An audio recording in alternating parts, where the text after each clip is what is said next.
चलिए आगे बढ़ते हैं और अब बात कर लेते हैं गांधी परिवार पर बीजेपी का एक बार फिर से वार।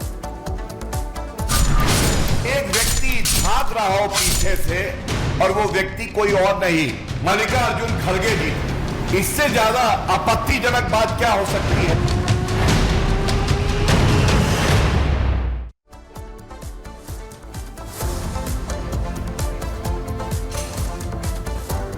तो बीजेपी ने एक बार फिर से कांग्रेस अध्यक्ष मल्लिकार्जुन खड़गे के बहाने कांग्रेस पर हमला कर दिया है। एक वीडियो शेयर किया गया और बीजेपी ने यह कहा कि कांग्रेस पार्टी दलितों का अपमान करती है। क्या कुछ कहा गया है बीजेपी की तरफ से, इस रिपोर्ट के जरिए आपको दिखाते हैं।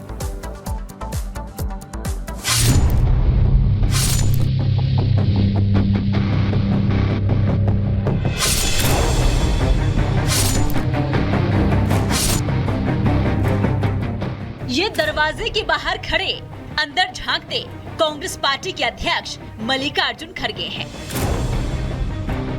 मौका था प्रियंका गांधी की केरल की वायनाड सीट से नामांकन भरने का।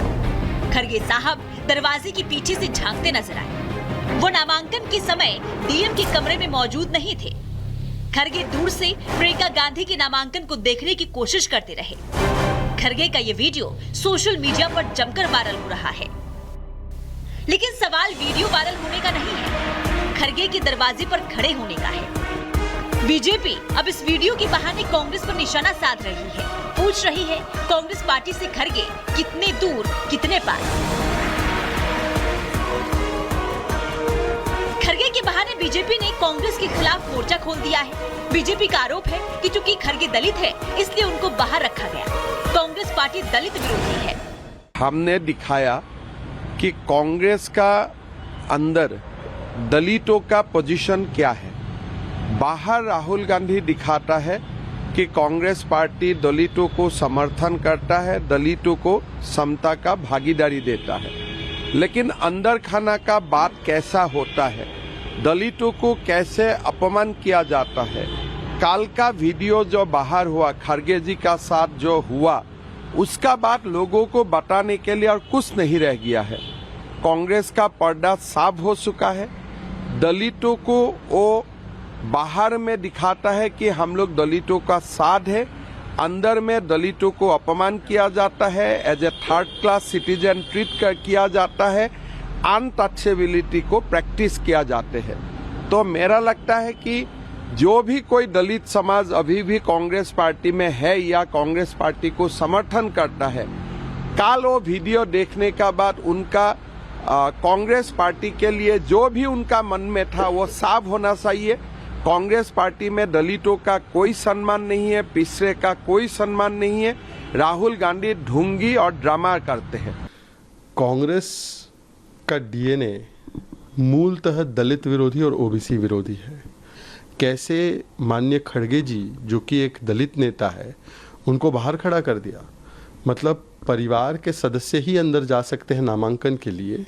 खड़गे जी का नाम भी नहीं दिया गया। सीताराम केसरी की धोती फाड़कर कांग्रेस के प्रथम परिवार ने उनको निकाल दिया था पार्टी ऑफिस से और खड़गे जी को बाहर खड़ा कर दिया। तो मुझे लगता है ये दलित विरोधी जो डीएनए है इस परिवार का भी, तो कांग्रेस मूलतः दलित विरोधी है और उसका परिचय आज फिर से मिला है।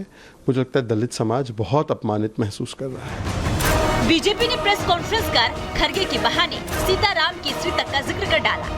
कहा कांग्रेस में योग्यता की कोई इज्जत नहीं, सिर्फ परिवार के लोगों की इज्जत है।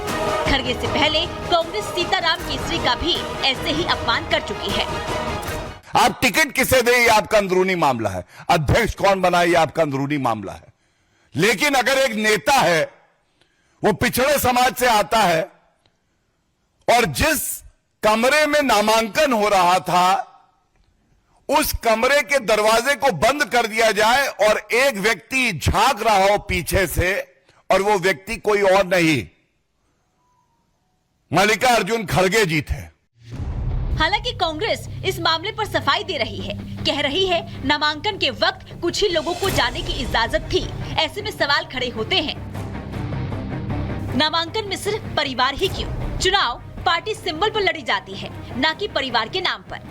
तो फिर पार्टी अध्यक्ष बाहर क्यों? क्या खड़गे पार्टी में रबड़ स्टाम्प हैं?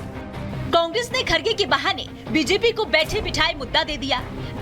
जाति की सियासत करने वाली कांग्रेस अब अपने दलित नेता के कथित अपमान को लेकर चारों तरफ से घिर गई है। Bureau report, Republic Bharat. और अब बात दिल्ली में प्रदूषण पर सियासी डुबकी की।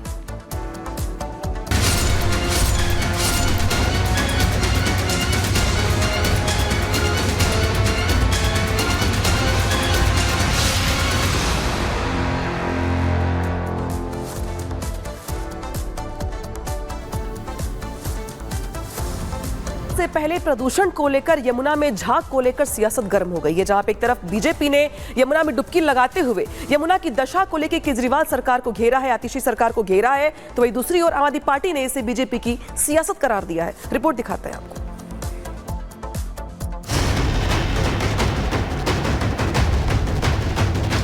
दिल्ली में यमुना किनारे सिंहासन वाली ये 2 कुर्सी बीजेपी की तरफ से रखवाई गई हैं।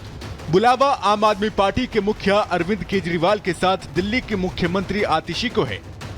2 कुर्सियां लगाकर दोनों का इंतजार किया जा रहा है। मकसद उन्हें यमुना की दशा को दिखाना है। बीजेपी सवाल पूछ रही है कि दिल्ली की यमुना मैली है तो किसके भरोसे। कुछ इसी अंदाज और सवाल के साथ प्रदेश बीजेपी अध्यक्ष वीरेंद्र सचदेवा यमुना में उतरे, डुबकी लगाई और केजरीवाल को दिल्ली की जनता से किया गया वादा याद दिलाया। मैंने निमंत्रण दिया था उनको, क्योंकि शीश महल में रहने वाले ये लोग हैं तो बिना रेड कारपेट के कैसे आते। अब वो नहीं आए। अगर दिल्ली का दर्द होता तो यहाँ आते और माँ जमुना की हालत देखते, दिल्ली वालों को बताते।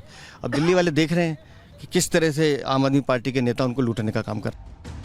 आम आदमी पार्टी से बीजेपी सवाल पूछ रही है कि आपकी सरकार को केंद्र सरकार ने 8,500 करोड़ रुपए यमुना को साफ करवाने के लिए दिए, वो करोड़ों रुपए कहाँ गए।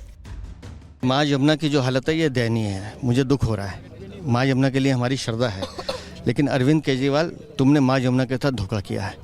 8,500 करोड़ रुपए केंद्र सरकार ने दिए पिछले 7 सालों में, आप उस 8,500 करोड़ का हिसाब दे दो। इस मामले पर दिल्ली में जमकर सियासत भी हो रही है। आरोप प्रत्यारोप का दौर शुरू हो चुका है। सीएम आतिशी खुद बीजेपी पर यमुना की पानी को जहरीला करने का आरोप लगा रही हैं, तो बीजेपी पलटवार करते हुए कह रही है वो सिर्फ दोष की राजनीति जानती हैं। दिल्ली में हवा में पोल्यूशन का स्तर हो, AQI बढ़ना हो, ये सब दिल्ली वाले देख रहे हैं। दिल्ली वालों को पता होना चाहिए कि चाहे यमुना का प्रदूषण हो, चाहे दिल्ली की हवा का प्रदूषण हो, इसके पीछे एक ही कारण है और वो है भारतीय जनता पार्टी की गंदी राजनीति। आज दिल्ली के पानी में यमुना में प्रदूषण क्यों हो रहा है? क्योंकि हरियाणा और उत्तर प्रदेश अपना इंडस्ट्रियल अनट्रीटेड वेस्ट यमुना नदी में भेज रहे हैं। जिन लोगों ने बोला था 25 में मैं डिप भी लूंगा, पानी का सिप भी लूंगा, अब वो किधर स्लिप करके निकल गए हैं समझ में नहीं आ रहा है। तो आज दिल्ली वासियों को जहरीला पानी, जहरीली हवा देने का श्रेय आम आदमी पार्टी को जाता है। सबको दोष देते हैं, उत्तर प्रदेश को, हरियाणा को, यहाँ तक इजराइल, लेबनान को भी दोष दे दिया कि दिल्ली में इसीलिए प्रदूषण हो रहा है। पर समझ में नहीं आ रहा अपना दोष कब उठाएंगे ये लोग। बहरहाल बीजेपी का ये अनोखा अभियान आम आदमी पार्टी और दिल्ली सरकार के उन दावों के विरोध में है जिसमें दावा किया जा रहा है कि यमुना घाट पर छठ पूजा के लिए सभी तैयारियां कर ली गई हैं। लेकिन दावों में कितना दम है, यही सच दिखाने के लिए रेड कारपेट बिछाया गया है, सिंहासन लगवाया गया है। अब बस बेसब्री से इंतजार है कि केजरीवाल और आतिशी आएं और यमुना नदी में डुबकी लगाएं। Bureau report, Republic Bharat. चलिए आगे बढ़ते हैं और अब बात कर लेते हैं दाना तूफान की, जो दस्तक देने वाला है, लेकिन कितनी बड़ी तबाही ला सकता है, ये बड़ा सवाल बना हुआ है। इसी पर अब आप आगे आपको जानकारी देंगे।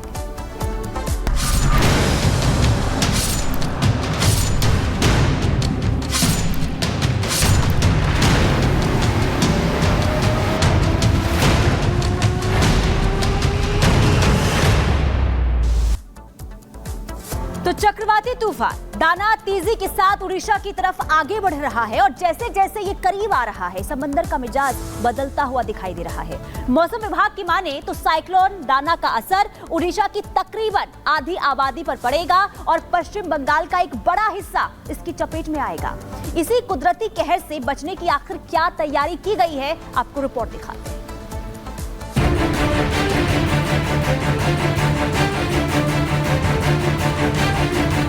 आया दाना मुश्किल बच पाना। ओडिशा टू बंगाल मुसीबत बेहिसाब। साइक्लोन दाना की शक्ल में तबाही तेजी से ओडिशा की तरफ बढ़ रही है। दाना की आहट से ओडिशा के तटों पर समंदर में कई फीट ऊंची लहरें उठनी शुरू हो गई हैं। कल तक शांत दिखाई दे रहे समंदर में ऊंची उठती लहरें बर्बादी का इशारा कर रही हैं। मौसम विभाग के मुताबिक तूफान सबसे पहले सागर द्वीप और पुरी के बीच दस्तक देने वाला है, जिसके बाद वो ओडिशा के दूसरे हिस्से की तरफ बढ़ेगा और फिर पश्चिम बंगाल की तरफ बढ़ जाएगा। वहीं चक्रवात के किसी भी वक्त दस्तक देने के खतरे के बीच ओडिशा और पश्चिम बंगाल में सभी तैयारियां पूरी कर ली गई हैं। ओडिशा और पश्चिम बंगाल में सतर्कता बढ़ा दी गई है। ओडिशा सरकार से मिली जानकारी के मुताबिक ओडिशा में एनडीआरएफ की 288 टीम तैनात की गई है। 10 लाख से ज्यादा लोगों को सुरक्षित निकाल लिया गया है। 25 अक्टूबर तक 14 जिलों के स्कूल बंद कर दिए गए हैं। खतरे को देखते हुए करीब 300 ट्रेनें रद्द कर दी गई हैं। सिर्फ ओडिशा में ही करीब 800 राहत शिविर खोले गए हैं। बचाव के लिए हेलीकॉप्टर और रिमोट ऑपरेटिंग स्टेशन बनाए गए हैं। मौसम विभाग का कहना है कि फिलहाल दाना तूफान 15 किलोमीटर प्रति घंटे की रफ्तार से ओडिशा की तरफ बढ़ रहा है, लेकिन तट से टकराने के बाद इसकी रफ्तार 120 किलोमीटर प्रति घंटे हो सकती है। इसलिए नुकसान से बचने के लिए तमाम जिलों को जरूरी निर्देश दिए गए हैं। तैयारियां बहुत अच्छी चल रही हैं। पुलिस प्रशासन पूरे तरीके से मुस्तैद है आने वाले साइक्लोन को डील करने के लिए। 0 कैजुअल्टी हमारा ऑब्जेक्टिव है, हमारा टारगेट है और हम पूरी तरीके से कॉन्फिडेंट हैं कि हम उसको अचीव करेंगे। वहीं पश्चिम बंगाल में भी दाना से निपटने की तैयारी पूरी कर ली गई है। वहां भी तूफान से प्रभावित होने वाले जिलों में कंट्रोल रूम बनाए गए हैं।